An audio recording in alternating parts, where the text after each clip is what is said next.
Sex रिया जानाम मिता में हॉर्मो सना पुराव रिया एतोहब Christ rain Dularia बुइहा Mishra को जतो को सगुन नेवता आर हबुन न्यापामिना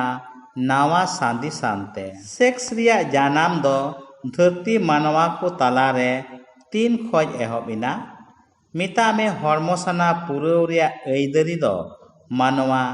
3 खने नाम किदा सिरजो पुथी मिद हटिंग 27 खोज 28 आयद रेबुन नेलिदा ईश्वर मानवा दो आज मुठने बिनाव किदिया उनी दो ईश्वरा उर्गन गे सिरजो किदिया उनी दो हेरेल आर मायजुए बिनाव केत किना आदो ईश्वर उनकिने भोरात किना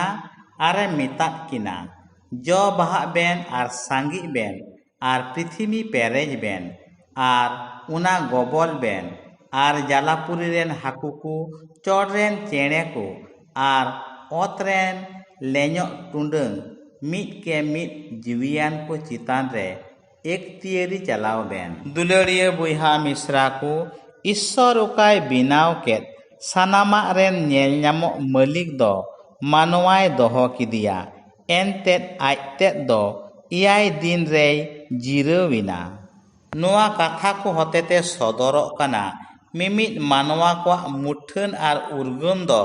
ईश्वरा नेल ᱧᱟᱢᱚᱜ चिन्ह कना ईश्वर दो मानवा दुलड़ आरे अपनार किदिया उना इयते आया सानाम कमी दो मानवाय जिम्मेवादिया आर धरती रेन नेल ᱧᱟᱢᱚᱜ मालिके बिनाव किदिया ईश्वर दो सिरजव रे मिद दम गी मानवाय बिनाव लेत किना आर उना दायिक कमी दो मानवाय जिम्मेवाद किना मिता में सांगी बेन आर बड़ बेन आर नोआ धरती पेरेज बेन ईश्वर दो उनकिने आशीर्वाद किना आर बापला कमी पुराव होतेते मानवा सिरजव रिया दायिक कमी है जिम्मेवा किना ईश्वर आज तेद गी सेक्स रिया हॉर्मो सना पुराव रिया पहिल इते दो मानवा मने रे दोहो किदा जेमन नोआ होतेते धरती रे मानवा दुकु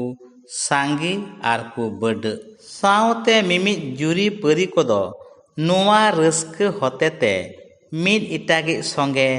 तोल को तहेन आर जायजुग ईश्वर को ओढ़े सारहाव दाड़ियाय आमेन मुचाद रे जतो को आयमा सारहाव आर मानद जोहार आर हबुन ᱧᱟᱯᱟᱢᱟ नावा सांदी सांते।